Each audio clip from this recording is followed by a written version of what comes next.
How to download Microsoft Excel on PC and laptop. Hi everyone, it's Sophia to assist you today. Without any delay, let's jump right in. First, open Microsoft Store on your PC or laptop. Then simply you'll find this kind of screen pop up.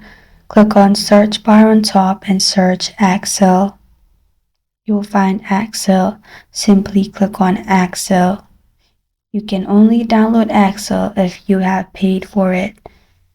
If you pay for it, simply you'll find all the Microsoft Office programs like Excel, Word, and PowerPoint in simple.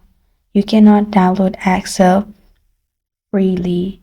If you download freely from other websites, you'll simply get virus. This is how to download Microsoft Excel on PC and laptop.